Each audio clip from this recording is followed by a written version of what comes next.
Assalamu alaikum. I hope all of you are doing good.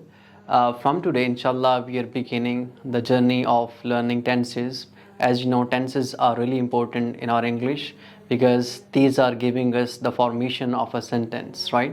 So let's begin. Today, we are going to talk about present simple tense. As basically, we have got three main tenses: present, past, and future. Okay, and when we subdivide them, and when we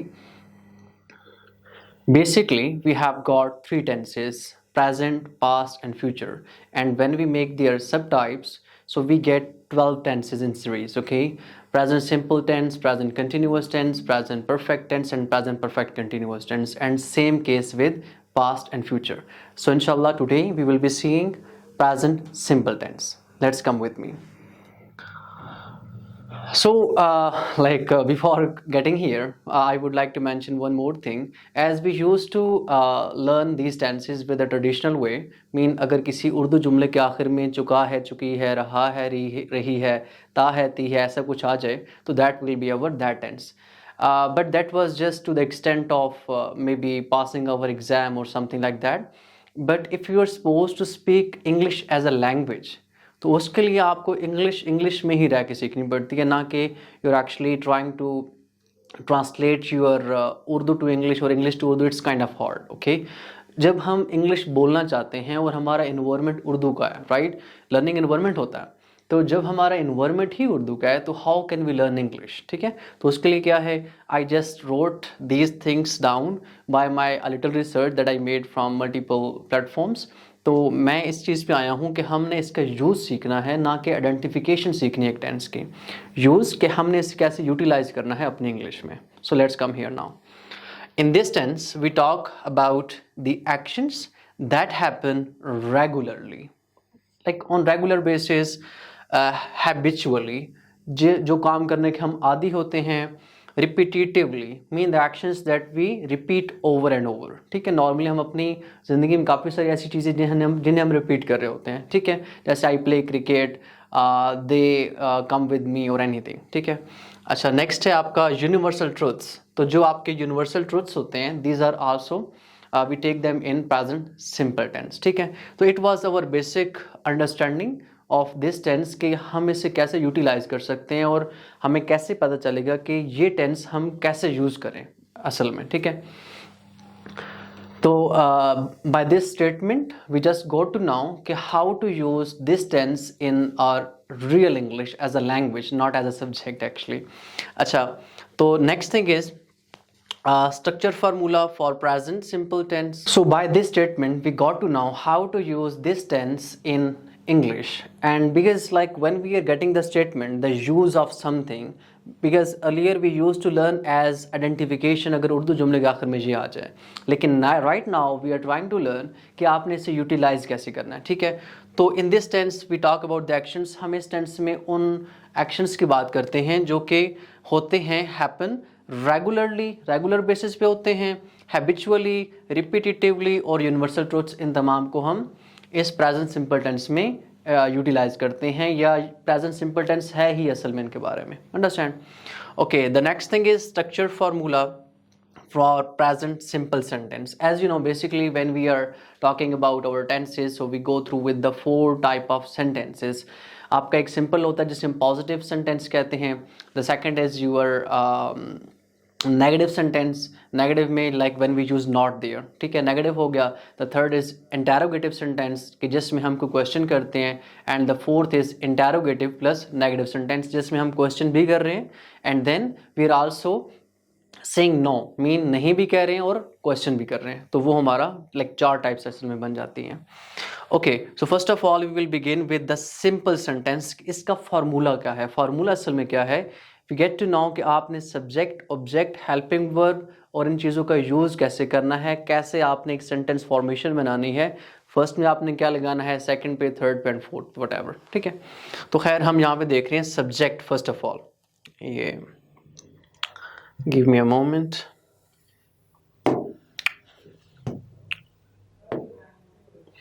Okay, subject plus first form of verb with s and es plus object. ठीक है, subject, what is subject? Subject is doer of an action.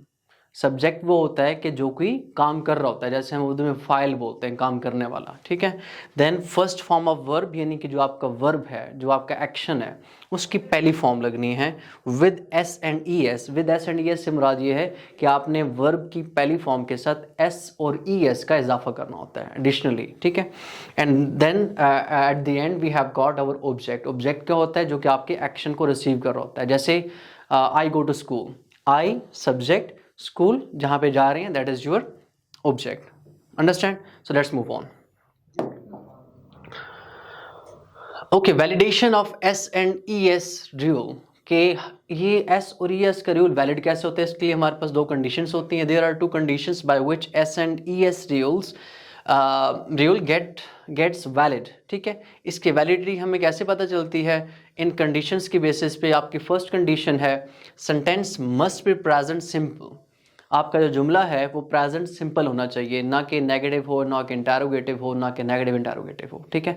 Simply आपका सादा जुमला हो जिसमें आप कोई informative, मैंने लिखा है इंफॉर्मेटिव, यानी कि जिसमें आप इंफॉर्मेशन शेयर कर रहे हो, ठीक है। जैसे I play cricket, he takes shower और समथिंग लाइक दैट, ठीक है। अच्छा, नेक्स्ट कंडीशन है आपकी सब्जेक्ट, वो आ गया डूअर ऑफ एन एक्शन जो मैंने पहले बताया। The next thing is must be singular, कि जो आपका काम करने वाला है वो हमेशा अकेला होना चाहिए, ये आपकी दूसरी कंडीशन है, ठीक है। जब ये दोनों चीज़ें आपकी मीट होंगी, मीन कि आपका सब्जेक्ट कैसे थर्ड पर्सन होगा या अकेला होगा, ये आप देखेंगे थर्ड पर्सन नाउन और प्रोनाउन। आपके थर्ड पर्सन नाउन प्रोनाउन में चार चीज़ें आती हैं, right. He, she, it and a single name. Single name Ali भी हो सकता है, अहमद भी हो सकता है, कोई भी हो सकता है, क्योंकि मैंने यहाँ पे लिखा है सिंगुलर थर्ड पर्सन का नाउन आ जाए या प्रोनाउन आ जाए। नाउन नाम होता है, प्रोनाउन जो कि हम नाम की जगह पे यूज़ करते हैं, ठीक है। तो ये आपकी दो कंडीशंस जब मीट हो रही होंगी, फिर आपका एस और ई एस का जो रूल है वो वैलिड हो जाएगा, ठीक है। Let's move on. Where to use S and where to use E S. हमने पहले पढ़ा है कि वैलिडेशन कैसे करनी है। वैलिडेशन अब हो गई, अब हमने देखना है कि यार मैं एस को कहाँ पे यूज करूंगा, और सॉरी ये आपका ई एस है, ई एस को कहाँ पे यूज करूंगा और एस को कहाँ पे यूज करूंगा, ठीक है। तो when base form of verb ends with these 6 letters, ठीक है, जब आपकी base form of verb in 6 letters के साथ एंड हो रही है, then E S have to be used, फिर आपने ई एस यूज करना है, ठीक है। I will tell you later on. I wrote some examples for you guys. Okay, when base verb ends with any letter except these 6 जो कि हमने ऊपर लिखे हैं, जब आपकी base form of verb in 6 के साथ एंड हो रही होगी, फिर आपने लगाना है ई एस। जब आपकी base form of verb except, मैंने यहाँ पे वर्ड लिखा है, जब इनके अलावा किसी के साथ एंड हो रही होगी, फिर आपने क्या लगा देना है? S with your first form of verb, यानी कि बेस फॉर्म ऑफ वर्ब, ठीक है। It is the validation of your rule, कि जहाँ पे हमने पहले कंडीशंस पढ़ी हैं, फिर हमने देखा है कहाँ पे आपने एस लगाना है, कहाँ पे ई एस लगाना है। Unless you meet these two conditions, you can never use S and E S in your sentence, ठीक है। ये आपने बात माइंड में रखनी है। Let's move on. So now we are supposed to see a few examples here. जैसे मैंने लिखा है he plays cricket, he plays cricket। अभी यहाँ पे आप देख रहे हैं कि आपकी ये बेस फॉर्म ऑफ वर्ब है खेलना, प्ले, ठीक है। इसके साथ मैंने क्या लगाया है? एस। चूंकि आपका जो ये वाई है, ये S double S S H C H O and X, इनकी सीरीज में नहीं आ रहा आपका वाई, ठीक है। तो हमने क्या इसके साथ लगा दिया? एस। ही प्लेज क्रिकेट, पहली हमारी कंडीशंस कैसे मीट हो गई? ही थर्ड पर्सन, ठीक है, अकेला बंदा। Doer of an action is singular, and then आपका जो वर्ब है वो एंड हो रही है वाई के साथ। वाई के साथ हमने क्या लगा दिया? एस, क्योंकि हमें पता है कि ये इस फैमिली से बिलोंग नहीं कर रहा। एंड देन आपका ऑब्जेक्ट आ गया क्रिकेट, ठीक है। ऑब्जेक्ट आपका sometimes, mostly you can take it as an optional thing in your sentence. अच्छा, she catches a ball. she हमारी कंडीशन पहले मीट हो गई कि आपका doer of an action यानी कि सब्जेक्ट आपका सिंगुलर है। तो उसके बाद CATCH कैच, ठीक है, हमने साथ में लगा दिया ES। अभी हमारा CH ये लिखा हुआ है, ठीक है। जब हमारा CH आपके वर्ब की एंड पे आ रहा है तो then you are putting ES there, ठीक है। ये हमारी कंडीशन, यहाँ पे नहीं आ रहा था S लगा दिया, यहाँ पे आ रहा था ES लगा दिया, तो ये इसमें डिफरेंस है प्रैक्टिकली कि हम इन्हें कैसे यूज करते हैं। And then about the next thing is he pushes his door, ठीक है, यहाँ पे SH की कंडीशन मीट हो रही है। सिंगुलर तो है ही है, सिंगुलर नहीं होगा तो हम कर ही नहीं सकते, ठीक है। उसके बाद SH आ गया आपके वर्ब की फर्स्ट फॉर्म के साथ, हमने बाद में क्या लगा दिया ES, हिज डोर अपना दरवाज़ा। अच्छा, it rains in Canada every week, it आपका ये थर्ड पर्सन पे आ रहा है। थर्ड पर्सन मीन्स आप इसे ना like we use it for the non living things and for the animals as a pronoun. तो खैर आप यहाँ पे इसे as a single thing as a singular pronoun treat कर रहे होते हैं, तो उसके साथ रेन बारिश, ठीक है, रेन एन से एंड हो रही है, हमने साथ में एस लगा दिया। क्यों? कि हम किसी हैबिचुअल एक्टिविटी की, हैबिचुअल नहीं, हम किसी रिपीटेटिव एक्टिविटी की बात कर रहे हैं, ठीक है, जो होती है एवरी वीक, हर हफ्ते। तो इट रेन्स इन कैनेडा, कहाँ पर? कनाडा में, एवरी वीक हर हफ्ते, ठीक है। एवरी वीक ये आपका आ जाता है फ्रीक्वेंसी एडवर्ब के जो बता रहा है कि ये कब कब होता है, ठीक है, अबंडेंस बता रहा होता है। And then the next thing is that Ali goes to school. Ali हमारा सिंगुलर नाउन हो गया, गोज अभी यहाँ पे हमारी ओ की, क्योंकि बेस फॉर्म तो आपकी गो है ना, जाना, ठीक है। एंड देन आपकी कंडीशन कैसे मीट हो रही है? हियर वी हैव गॉट ओ, ठीक है, आपका ओ यहाँ पर है, आपकी बेस फॉर्म ओ के साथ एंड हो रही है, then we added ES here, he goes to school. Subject, first form of verb, preposition when you are going to a person, when you are going to a building, then you use to as a preposition, and then आपका school यहाँ पे object हो गया, ठीक है। And then Ali and Ahmed, now you can see we have two nouns here। जब आपके नाम भी दो हो जाते हैं सो फिर आप SES वाला फॉर्मूला यूटिलाइज नहीं कर सकते, that is not going to be valid there, ठीक है। देख लें कि Ali and Ahmed go to school, हमने यहाँ पे क्या किया था? Ali goes to school, Ali goes होगा लेकिन अली और अहमद गो हो जाएगा। क्यों? कि यहाँ पे नाउन एक था, यहाँ पे नाउन यानी कि नाम दो हो गए हैं। Goes to, sorry, go to school हो जाएगा, we won't say that goes, ठीक है। Okay, that's right, let's move on. Formula structure for negative, usually we write this kind of thing in our physics और mathematics, ठीक है। बहरहाल ये आपका नेगेटिव सेंटेंस के लिए मैंने लिखा है, and this is for your positive sentence, जैसे कि मैंने यहाँ पे सेंटेंस का वर्ड लिखा भी हुआ है। यस, तो आपका फार्मूला क्या होता है बेसिकली? जैसे मैंने पहले बताया कि आपको अरेंजमेंट बनानी पड़ती है सब्जेक्ट ऑब्जेक्ट की और हर चीज़ की, ठीक है। तो खैर आपका subject doer of an action is here, then you have got helping verbs, आपके यहाँ पे दो हेल्पिंग वर्ब्स होते हैं, ठीक है। प्रेजेंट सिंपल सेंटेंस में हेल्पिंग वर्ब्स नहीं है, आपके नेगेटिव और इंट्रोगेटिव सेंटेंसेस में आपके डू और does as a helping verb use होते हैं। And then you have got first form of verb with plus with your object. यहाँ पे विद एस और ES वाला खाता नहीं है, राइट क्योंकि हमने पहली कंडीशन की थी कि आपका जुमला that must be present simple sentence, negative interrogative ये ना हो, ठीक है। तो खैर हमारी कंडीशन जब मीट नहीं हो रही तो हम यहाँ पे सिर्फ फर्स्ट फॉर्म ऑफ वर्ब लगा देते हैं। खैर see, there are two helping verbs in present simple tense. आपके प्रेजेंट सिंपल टेंस में दो हेल्पिंग वर्ब्स होते हैं। The first one is does and do. Let's see कि how do we utilize them. Used with singular subject noun pronoun, जैसे कि यहाँ पे मैंने लिखा है used with singular subject. Subject आपका काम करने वाला कोई नाम भी हो सकता है, कोई लाइक नाउन भी हो सकता है और प्रोनाउन भी हो सकता है, ठीक है। और नाउन प्रोनाउन ये हो सकते हैं, ही भी हो सकता है, शी भी, इट भी, और ये मैंने लिखा है सिंगुलर नाउन, अकेला नाम, ठीक है, ये आपका आ गया।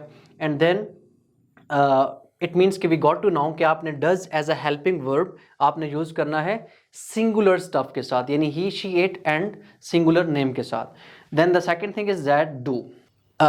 Do as a helping verb used with plural subject, plural doer of an action के साथ हम यूज करते हैं। आपका doer of an action noun pronoun हो सकते हैं, जैसे कि I, we, you, they and plural name, जैसे कि हमने पीछे अली और अहमद ऐसा कुछ किया था, that was your plural noun, तो ये हमने समझ लिया।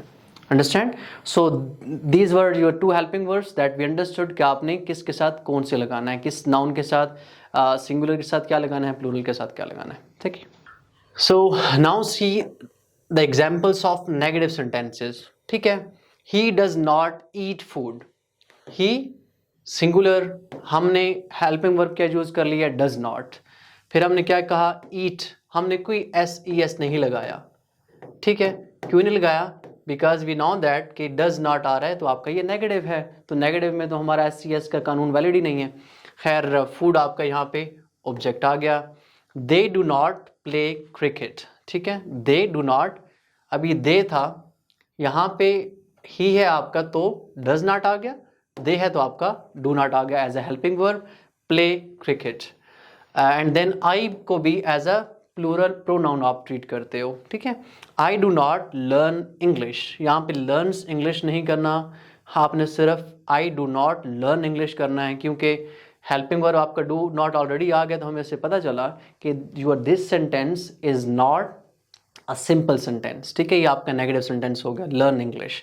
सो नाउ लेट्स सी कि आपका इंट्रोगेटिव सेंटेंसेस कैसे होते हैं। इंट्रोगेटिव सेंटेंसेस का एक ही फार्मूला है, the best formula is simply that you have to put your helping verbs at the beginning of your sentence. ठीक है, उस समय क्या पता चलता है कि जब आपका ये हेल्पिंग वर्ब आपके जुमले के स्टार्ट में आ गया तो लेटर ऑन आपका जुमला वैसे ही रहना है, and that will be your interrogative sentence. जैसे we wrote here, does he eat food, क्या वो खाना खाता है।